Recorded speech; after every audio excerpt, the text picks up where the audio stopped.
Before we get into the story, comment below where in the world you're watching from today. I'd love to know. And if you enjoy these kinds of stories, don't forget to like and subscribe. All right, let's jump in. The day started like any other. People were going about their daily routines, kids rushing to school, cars honking in the streets, and the hum of the city making the world feel normal. But then everything changed. It began with a strange ripple in the sky. At first, no one noticed it, thinking it was just an unusual weather pattern. But within minutes, the air grew thick, and the sky started to twist, the clouds moving in unnatural patterns. It was like watching a painting being torn apart. The blue sky shredded into jagged lines of red and purple, and from that gaping hole, something dark and massive began to emerge. Huge ships, black as night, sailed out from the crack in the sky. They weren't like any aircraft people had seen before. No, these were war machines, smooth and sleek, like something from another world. They glided silently, their dark shapes blocking out the sun. At first there was no sound. But then came the hum, a low, vibrating sound that rattled the bones of everyone who heard it, sending chills down their spines. People froze, staring up at the sky, not sure what to make of it. They thought it was some kind of illusion or a bad dream. But then, the unthinkable happened. The first missile fired off, a desperate attempt from Earth's military to stop the invaders. It didn't reach its target. In mid-flight, the missile exploded in the air, like someone had hit the pause button on reality. The invaders didn't even flinch.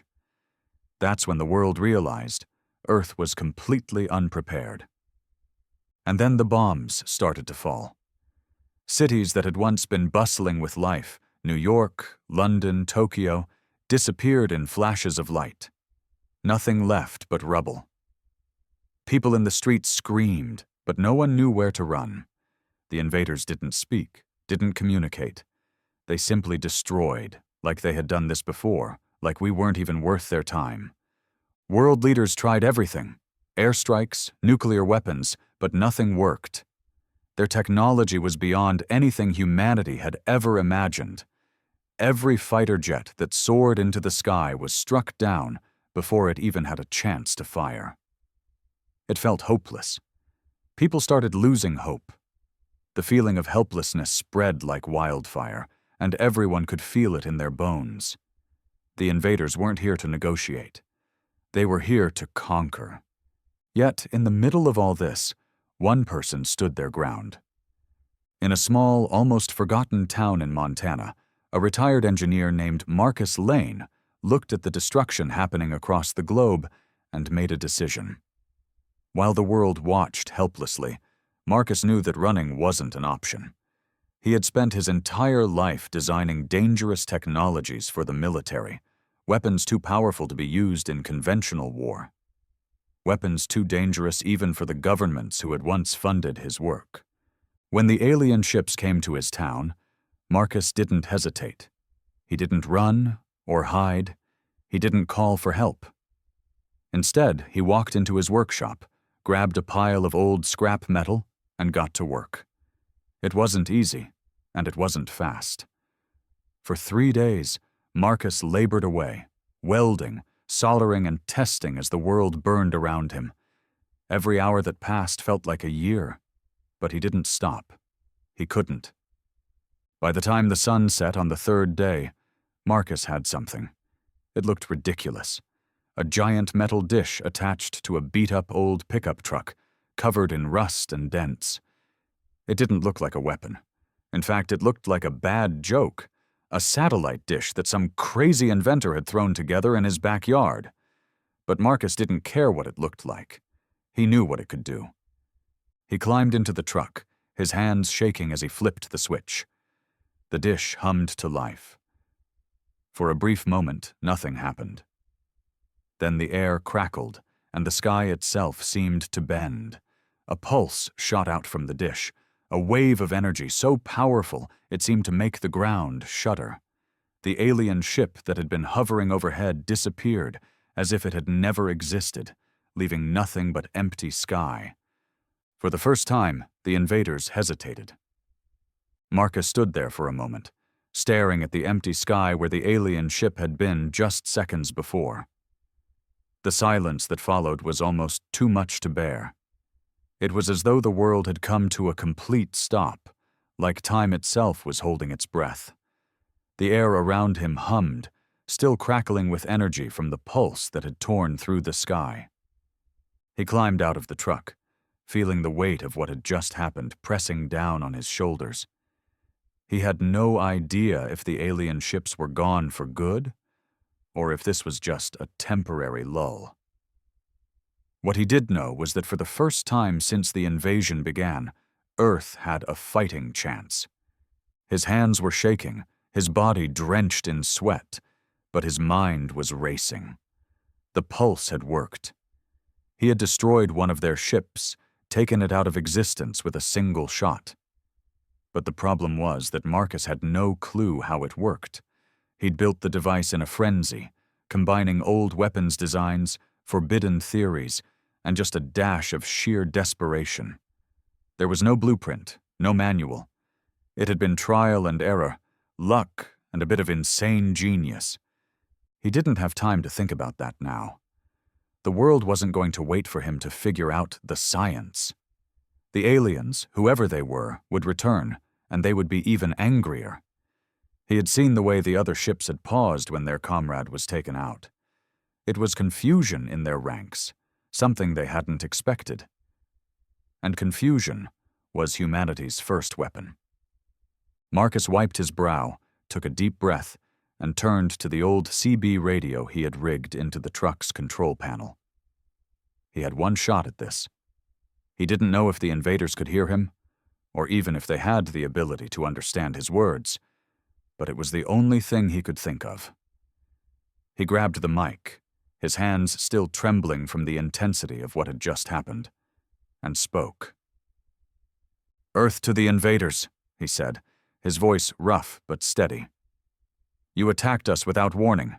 You came to our planet and destroyed everything in your path. But we're not just going to roll over and die. You want to fight? Fine. Attack again, and face total annihilation." He released the button, his finger still tingling from the pressure. Silence followed, but it wasn't the silence of calm. It was the silence of waiting, the kind that always precedes something dangerous. Marcus felt his heart race. Had it worked? Had they understood? Or was it just another pointless plea? He didn't know. The waiting was unbearable, but he couldn't stop now. He turned back to the sky, eyes fixed on the dark clouds above, still filled with the alien ships. For a moment, nothing happened. The world seemed to hold its breath. Then one of the ships began to move. It was slow at first, its massive bulk turning toward the rip in the sky where it had come from. It hovered for a moment, then began to retreat, vanishing back into the tear it had created. And then another ship followed, and another. They left in complete silence, not a single shot fired in retaliation. One by one, the ships disappeared, leaving the sky eerily clear. The tension that had gripped Marcus's chest loosened, though he knew better than to think the fight was over. The remaining ships hovered for a few moments longer, then, just as quietly, they too pulled back. The rip in the sky began to close, the glowing edge slowly fading until there was nothing left but the blue sky above. It was as if the invaders had never been there. But Marcus knew better. "They're gone for now," he muttered to himself. His voice cracked, and for a second, he felt the heavy weight of exhaustion creep up on him. He hadn't slept in days, and his body felt like it was going to give out. But he couldn't rest. Not yet. He jumped into the truck and hit the gas, steering the old vehicle out of the dirt road and toward the nearest town. The message had gone out. The world had heard, People needed to know what had happened. They needed to know that Earth had a chance, that humanity wasn't finished. Not yet. But as he drove, the reality of the situation began to settle in. The invaders would be back. They would return, and next time, they wouldn't be so easy to scare. Marcus knew that his weapon, though powerful, was a fluke, a miracle. And miracles weren't something you could rely on when it came to war. He didn't know what kind of weapon they had used, how it had worked, or even if it could be replicated. That was a problem for another day. What mattered now was what happened next. The world would need to prepare. And there was no time to waste. By the time Marcus reached the nearest town, the news was already starting to spread. People were still in shock, staring up at the clear sky, wondering if what had just happened was real, or if it was all a dream. The devastation from the previous days was still fresh in everyone's mind. Entire cities had been destroyed. The death toll was unimaginable. And yet, for the first time in what felt like forever, there was a flicker of hope. When Marcus pulled into the town square, a crowd was already gathering, murmuring among themselves, pointing at the sky, and whispering about what they had just witnessed. The sight of his truck didn't even draw much attention at first, but as he stepped out and walked toward the group, something shifted in the air. It was as if the presence of the man who had just saved them from complete annihilation had made a difference. People started to notice him. I don't understand, one woman said, her voice shaking. How did you do that? What did you do? Marcus shook his head. I don't know. I just built something. But this is far from over. They'll be back, and we need to be ready. Another person, an older man with gray hair and a weathered face, stepped forward. What do you mean, ready? We have nothing left. We've already tried everything. Marcus met his gaze. We don't need to fight like we've fought before. This isn't a battle of armies. It's a battle of survival. We need to rebuild, and we need to do it fast. If we don't, the next time they come, they'll finish what they started. The crowd fell silent as Marcus's words sank in. He could see the doubt in their eyes, the fear creeping back into their hearts. They had been through hell. They had seen their cities burn and their families ripped apart. But for the first time, there was a glimmer of hope, a sense that maybe, just maybe, they had a chance to survive. We need to spread the word, Marcus continued, his voice low and urgent. We need to get to the leaders. We need to start working together. The world needs to unite. This is bigger than any one country or government. It's humanity's fight for survival. The people nodded, though some still looked uncertain. Marcus didn't blame them. He was uncertain too. But he knew one thing for sure. They couldn't afford to waste any time. The invaders would be back, and they would come stronger, smarter, and more prepared. And when they did, humanity would be ready. The days that followed were a blur of activity and uncertainty. The news of the strange event spread quickly across the globe. Marcus's message, broadcasted into the heart of the alien communication network, had made its way through the fractured channels of Earth's broadcast systems. People were shocked, confused, and terrified, but there was one undeniable truth now. Humanity had a weapon, and it had worked. The world's first real victory against the invaders had been won. But as Marcus had predicted, the momentary silence after the alien ships retreated did little to calm the restless nerves of humanity. What had happened didn't feel like an end. It felt like a brief reprieve before the storm would come again. People tried to hold on to hope, but even the brightest flickers of optimism couldn't quite dispel the lingering fear that the invaders would return. And next time, they wouldn't be as easily deterred. In the small town of Montana, where Marcus had built the weapon that turned the tide, there was no celebration, no parade, no grand speeches of victory. Instead, the streets were quiet, save for the occasional murmurs of the survivors, wondering what would happen next. It wasn't just the fear of the unknown that had settled over them. It was the knowledge that they were the last bastion of a world on the brink of extinction. Marcus, though, wasn't taking any chances. He was busy, too busy to think about celebrating or basking in the admiration of the people around him. After all, there was nothing to celebrate. The weapon he had created was a miracle, a temporary solution to an ongoing problem. The alien fleet had retreated for now, but that didn't mean Earth was safe. No, it meant the invaders had learned something. Humanity wasn't as weak as they thought. And that was something far more dangerous than mere conquest. Every night, Marcus could hear the distant rumble of helicopters as military forces began to arrive.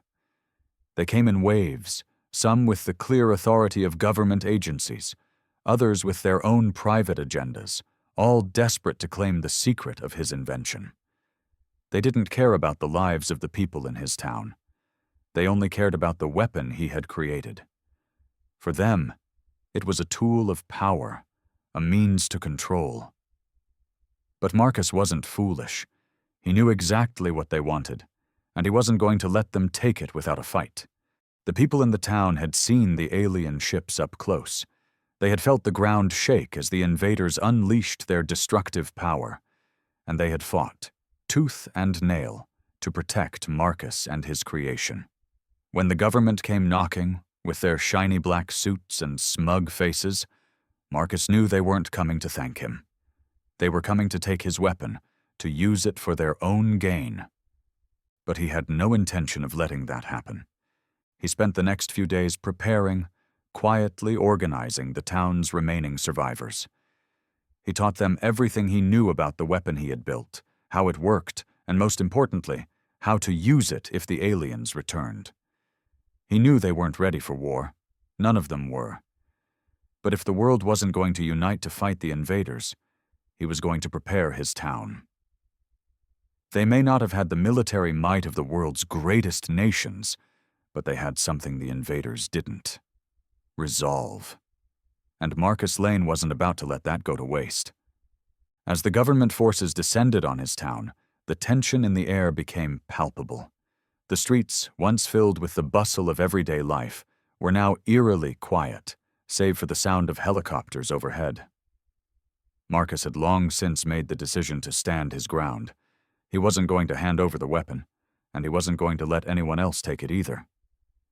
But just as the government forces began to establish their control over the town, a new message came through the airwaves, one that no one expected. It was a signal, an encrypted transmission that was broadcasted on every possible frequency. It was brief, barely more than 6 words, but the message was clear. We will return, stronger, smarter, ready. The words sent a shiver down Marcus's spine. The invaders were not just leaving, they were regrouping. They had retreated, but they hadn't given up. They would return, and this time they would be better prepared. The thought that they had taken the time to send a message, an ultimatum, really, was chilling. They weren't simply threatening humanity, they were studying it, learning from their mistakes, and when they came back, they wouldn't make the same missteps again. Marcus clenched his jaw. He had known this was coming, but hearing it confirmed was something else entirely. Earth wasn't going to get a break. This wasn't the end. This was just the beginning of a longer, harder fight. And if humanity didn't step up now, if they didn't come together to fight back, the Earth would fall, the invaders would wipe them out, and Marcus wouldn't let that happen. He gathered the town's survivors, his friends and allies, those who had fought beside him. He gave them a simple order: prepare. They didn't have time to wait. The military forces weren't going to get them ready in time, and Marcus knew the rest of the world was still reeling from the attack. Governments were too busy squabbling over resources, too busy trying to figure out who had the right to control the alien technology. The people of Earth didn't need more political infighting. They needed a plan, and they needed it now. "You know what's at stake," Marcus said, his voice calm but firm. "The invaders are coming back. We need to get ready. It's time to unite." He looked around the group, seeing the uncertainty in their eyes. Some were scared, some were angry, some were just tired. But all of them were willing to fight. They had no choice. If Earth had any hope of surviving, it would start with them. The next few days were a blur of activity. They began to rebuild, not just the physical structures of their town, but the very idea of what it meant to fight back. People began to train, learning how to use the weapons Marcus had left behind and others that they had scavenged from the wreckage of the previous battles. It was like a new world was being forged, and in some ways, it was. It wasn't just about surviving anymore. It was about fighting for something greater, fighting for Earth. Meanwhile, word spread across the globe. Countries began to take action, slowly starting to set aside their differences. There was no room for division when the world was facing annihilation. Marcus's message of unity began to resonate, and slowly, humanity started to come together. The United Nations called an emergency session, and for the first time in years, there was no arguing. There were no divisions between nations. Everyone knew what they had to do. But it wasn't enough. Not yet. As the days turned into weeks, the preparations grew more frantic, but there was no denying the progress being made. Marcus and the survivors of his small town weren't alone anymore. They were part of something bigger now. The global response had been slow, but it had begun. Governments that once bickered over borders, resources, and petty differences were now coming together in the face of a shared enemy. The task force Marcus had quietly organized in Montana was becoming the nucleus of a worldwide resistance movement. The remnants of humanity were quickly realizing that survival wasn't just about hiding and hoping for the best. It was about actively preparing for what was to come. And Marcus knew all too well that what was coming wouldn't be a simple second wave. It would be a full-scale assault. The invaders weren't just going to return. They were going to hit Earth harder than before, with the full force of their advanced technology. Across the globe, countries were forming alliances, setting aside long-standing rivalries, and focusing on what really mattered: the survival of the human race. The first joint military operations began to take shape. The UN had assembled a global defense task force, pooling the remaining military resources of every country. Soldiers from every corner of the world began to train together, adapting quickly to the technology they had scavenged from the alien wreckage. But as Marcus stood in the quiet town of Montana, watching the sun set over the hills, he couldn't shake the feeling that the Earth wasn't quite ready. The global effort, while impressive, lacked cohesion. It wasn't enough to have a united front. It needed to be prepared for what the invaders would bring. The world's militaries were still scrambling to reverse engineer the alien technology. The electromagnetic cannons, like the one he had built, were humanity's best chance of breaking the invaders' shields. But the process was slow, and it wasn't guaranteed to work the next time. For Marcus, that meant one thing: time was running out. He had learned from his mistakes. His weapon had been a fluke, something made from scraps and quick thinking, and while it had been effective, it had been built in desperation, without a true understanding of how it worked. That was the problem. There was no blueprint. There were no instructions. It was an invention born out of necessity, not science. And he knew that unless they could replicate it, unless they could figure out what made it work, the next alien invasion would leave them even more helpless than the first. The thought gnawed at him. It wasn't just about surviving. It was about winning. And winning meant defeating an enemy that was more advanced, more ruthless, and seemingly unbeatable. Marcus had seen firsthand the kind of damage these invaders could inflict. Entire cities had been wiped off the map. He couldn't let that happen again. Despite the growing strength of the global alliance, there were still too many unknowns, too many factors working against them. And the alien message that had come through just days earlier, "We will return, stronger, smarter, ready," kept echoing in his mind. It was a declaration. The invaders weren't coming back to negotiate. They were coming to finish the job. The battle had only just begun. As Marcus sat on his porch, looking over the preparations, his mind drifted to what he knew the world would need. More time. The weapon he had built in his workshop wasn't enough to turn the tide in a second battle. There had to be more.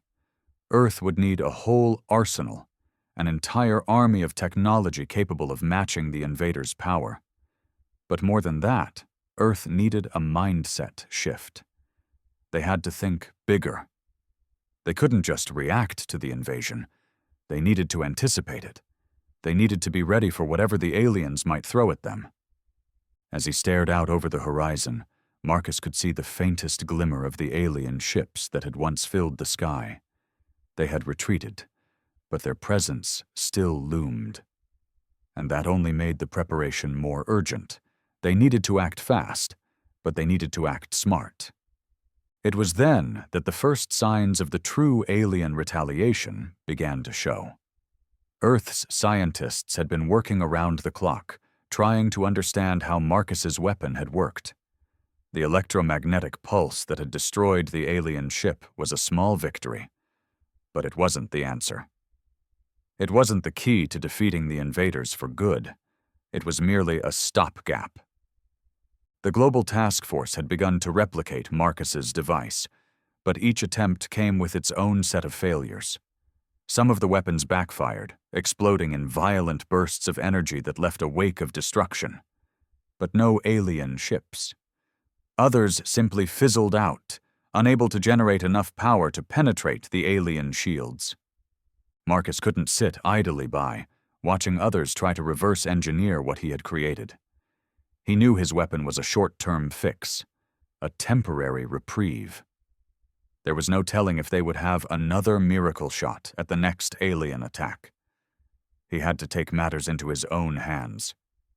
So he made the call. He reached out to the leaders of the global task force, demanding they bring together the best minds, engineers, military strategists, scientists, to meet in one place, a neutral ground where they could pool all their resources and knowledge. They would need to figure out the alien technology, and they would need to do it quickly. The first meeting took place in a high-security facility in the middle of the United States.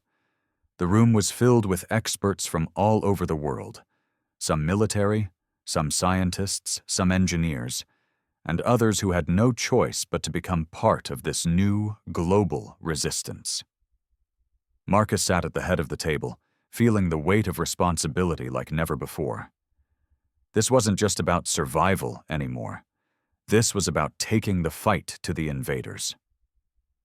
"We've got one shot at this," Marcus said, his voice heavy with resolve. "We know they're coming back, and we need to be ready."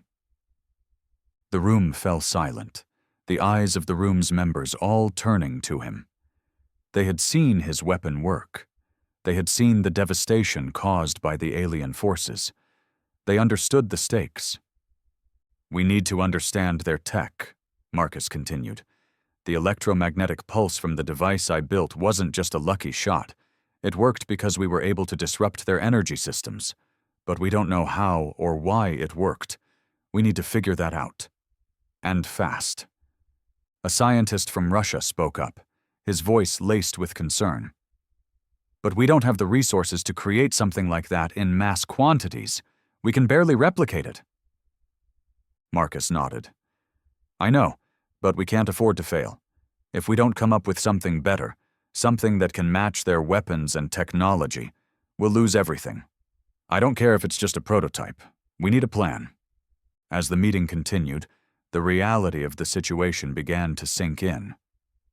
Earth wasn't just trying to survive the next invasion. They were trying to beat an enemy that was smarter, faster, and far more advanced. The task ahead was monumental, but Marcus was determined. If humanity couldn't rely on miracles, then they would have to rely on each other. The meeting lasted for hours, with no clear answers. But by the end of it, one thing was certain. The fight for Earth's survival had just begun. The invaders were coming back. And when they did, humanity would be ready.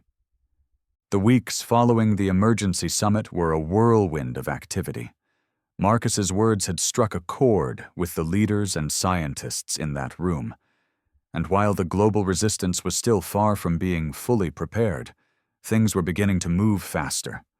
The world's remaining resources, military and scientific minds, and the will to survive had started to coalesce into something resembling a unified front. But for Marcus, it wasn't enough. Not by a long shot. In Montana, he was still overseeing the final stages of rebuilding. But now, instead of working alone, Marcus had a team. Engineers, mechanics, and even some former military personnel had come to his town, all working under the guise of learning about his invention and replicating it. The first few days of this collaboration had been awkward. There was distrust on all sides.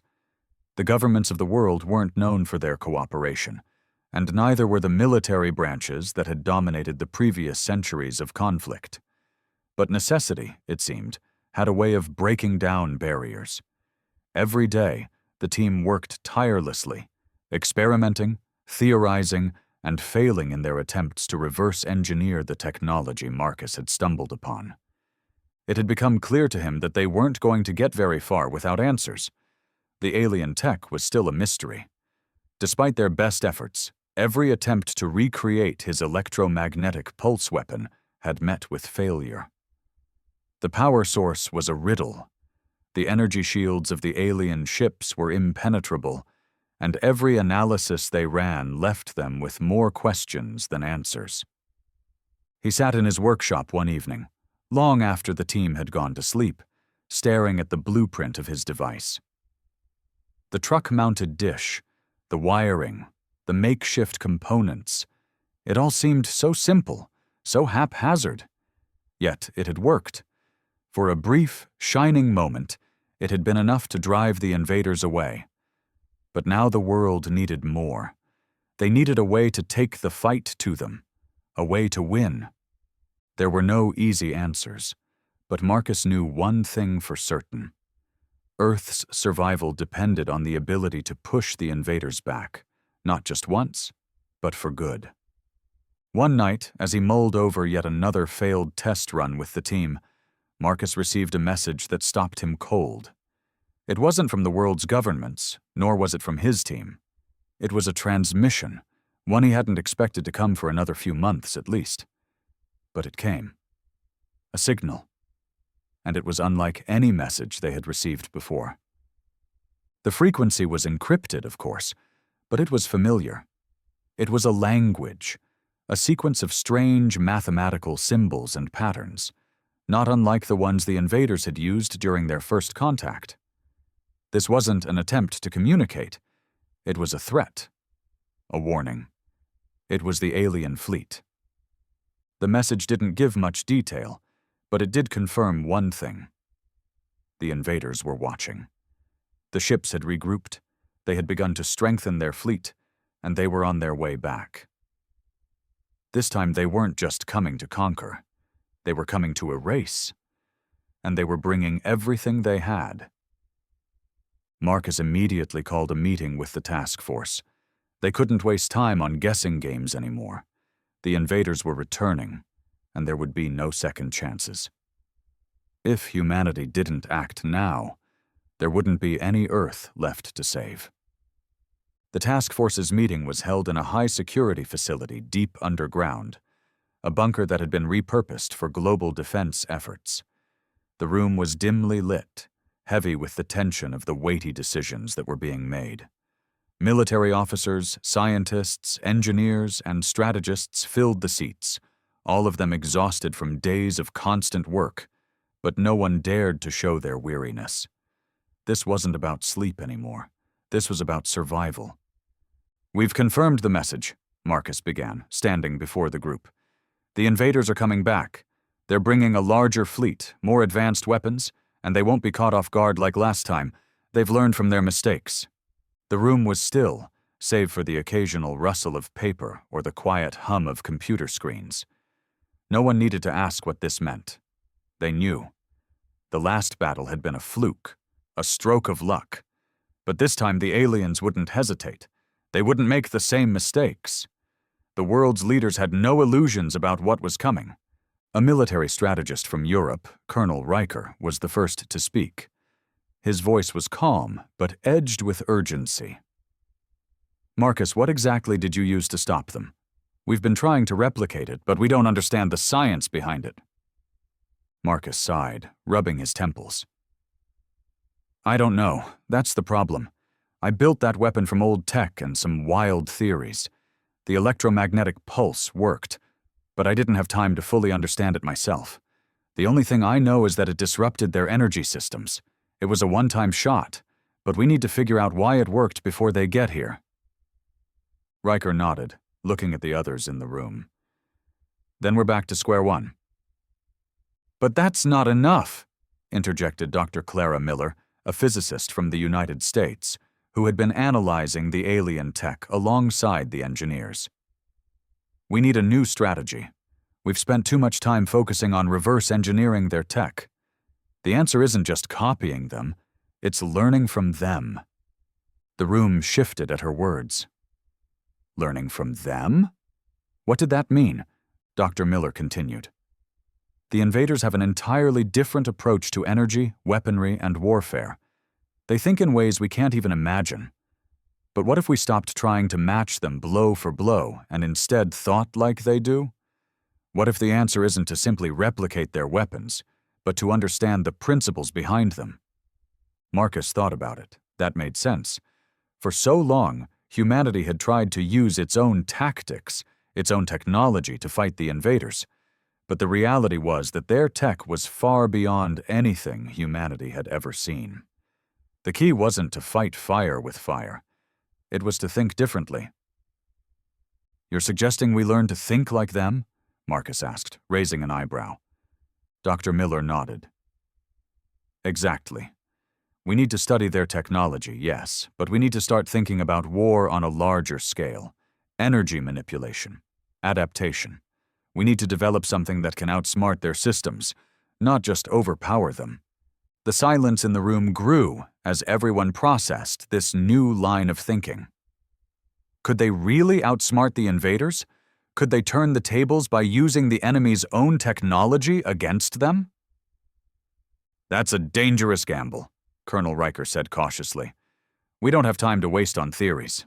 We need to act, not just think." But Marcus, more than anyone, understood the urgency. The invaders had shown they weren't just ruthless, they were adaptable. They had studied humanity in the short time they'd been on Earth. Now, humanity had to do the same. "We'll need to rethink everything," Marcus said, more to himself than anyone else. "Weapons, tactics, defenses. We need to adapt. The invaders may have more power, but we have something they don't. We have our will to survive." The room fell into silence once more. The weight of the decision that lay before them was not lost on anyone. The aliens were returning, and they were bringing more firepower than ever. But Marcus knew one thing. Humanity wasn't going to go down without a fight. Not again. The first strike would come soon. It would be humanity's chance to show the invaders they weren't just a world to conquer. Earth was a force to be reckoned with, and they were ready to prove it. I've left the story here with the plan starting to take shape. Humanity is now gearing up to think outside the box and use the invaders' own strategies against them. The battle is far from over, and the stakes are only growing. Let me know when you'd like to continue. The world had never been this unified. After years of division, nations and people who once argued over politics and resources had come together under one banner: humanity's survival. But unity alone wouldn't win the war. Marcus and the task force knew that. It wasn't just about building weapons or gathering armies. It was about adaptability. They had learned from the first invasion that the key wasn't to face the invaders head-on with brute force. It was about outsmarting them, understanding their ways, and turning their advanced technologies against them. With the time they had left, humanity's finest minds worked around the clock. The scientists, engineers, and military strategists, led by Marcus and Dr. Miller, began to reverse engineer the invaders' weapons with a new approach. No longer were they just copying. They were studying the principles behind the technology, the manipulation of energy, gravity, and time. It wasn't easy, and at times it felt like they were grasping at straws. But slowly, progress was made. One of the breakthroughs came when they managed to build a new type of energy pulse, a variation of the first device Marcus had built. But this time, it didn't just disrupt the invaders' shields, it could target their power sources directly. This new weapon wasn't just a shot in the dark. It was a calculated strike at the heart of their technology. Marcus couldn't help but feel a surge of pride when they tested the prototype. And it worked. The invaders' energy shields flickered and collapsed, leaving their ships vulnerable. But there was a bigger challenge ahead. The invasion force wasn't just a single fleet. It was an entire armada, larger and more formidable than anything Earth had ever faced. They knew from their earlier message that the invaders were coming back, stronger, smarter, and more determined to wipe humanity from existence. And this time, they weren't alone. The alien fleet emerged from the rift in space, the enormous ships blotting out the sun as they hovered over Earth. The ground trembled as the first wave of ships began to descend, massive, more menacing than anything humanity had faced before. The sky was filled with them, like a storm on the horizon, ominous and dark. Marcus stood on the command deck of the newly formed Earth Defense Force flagship, staring up at the darkened sky. The countdown had already begun, and the weapons were ready. This was the moment. "We've trained for this," Marcus muttered under his breath. "Now we show them what humanity can do when we fight together." Dr. Miller and Colonel Riker stood beside him, their faces grim but determined. There was no turning back now. The fate of the planet was hanging in the balance. They had one chance to stop the invaders from wiping them out, and they weren't going to waste it. The first strike came when the invaders launched their assault.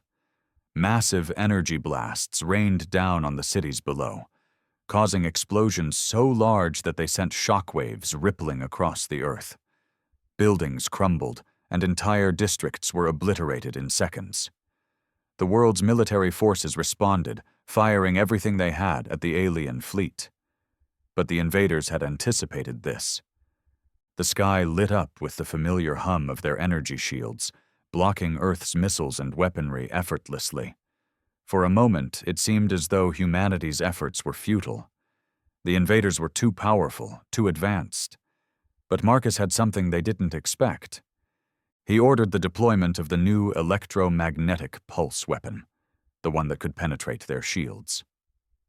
The first blast hit its target. A ripple of energy surged through the air, and the alien ship it struck began to lose power. The shields flickered and fell. Humanity's weapon had worked. The defenders didn't hesitate. Fighter jets, equipped with the same pulse technology, joined the attack, launching their own barrage at the vulnerable alien ships. One by one, the invaders' ships began to fall, their shields shattered, their power systems fried. It was like nothing the world had ever seen before. The tide was finally turning. But the invaders were relentless. As the first wave of ships fell, a second wave arrived, larger, more powerful, and even more determined. They unleashed bioweapons, horrific, monstrous creatures that descended from the skies like dark clouds, attacking everything in their path. Soldiers on the ground fired their weapons, but the creatures were relentless, fast, and nearly impossible to stop. Marcus and the rest of the resistance weren't ready to surrender. As Earth's armies fought on the ground against the alien monstrosities, Marcus launched the final phase of the plan, the one weapon they hadn't used yet. The electromagnetic pulse weapon, modified to reach across a larger range, was deployed across multiple points on Earth, aimed directly at the heart of the alien command vessel. The pulse was designed to collapse the invaders' fleet from the inside out. But there was a catch. Marcus had to be close enough to ensure the weapon's precision. The timing had to be perfect, or it could wipe out Earth's remaining defenses too. With every ounce of strength he had left, Marcus climbed into the cockpit of a specialized fighter jet, the only one equipped with the ability to get close enough to the alien mothership. It was a suicide mission, but there was no other choice. He had fought this battle for too long to back down now. The fate of Earth rested on this moment. As Marcus approached the alien flagship, the sky above him seemed to darken, the clouds swirling with unnatural force. He could see the colossal ship before him, a behemoth of dark metal and pulsating energy. Its surface glowed with an eerie red light, and Marcus could feel the weight of it pressing down on him as he approached. He fired off a warning shot, but the ship didn't react. The invaders had been watching, but now it was time to strike. He lined up his shot. He could hear the hum of the jet's engines, feel the adrenaline coursing through his veins as he pressed closer to the heart of the enemy fleet. It was now or never. With a deep breath, Marcus activated the pulse weapon. The sky exploded with light, the force of the blast ripping through space itself. The alien flagship's shields failed immediately, and the energy wave tore through the ship's core, breaking it apart from the inside out. The alien mothership erupted in a massive explosion, sending shockwaves across the sky. The invaders' fleet wavered, unsure of what to do. The command structure had been shattered. And for the first time since the invasion began, humanity had dealt a blow that the invaders could not ignore. But even as Marcus watched the explosion from a distance, he knew it wasn't over. The alien forces might have been thrown into disarray, but they wouldn't retreat forever. The war for Earth was far from finished. Marcus pulled his jet away, watching as the remnants of the alien fleet began to scatter, their ships in disarray. It was a moment of victory, but he didn't feel triumphant. The cost of the battle had been heavy, the losses staggering. But humanity had fought back. For the first time, the invaders understood what it meant to face an enemy that wouldn't just bend and break. And so, as Marcus returned to the battlefield, he knew one thing for sure. This was just the beginning. The invaders had seen what humanity could do, and they wouldn't stop until they finished what they started. But now, Earth was ready to fight. And no matter what happened next, they would not surrender. With the battle still raging, the story leaves off with humanity facing its biggest challenge yet. The victory was hard won, but the war isn't over. Earth's will to survive has been proven, but the true test lies ahead.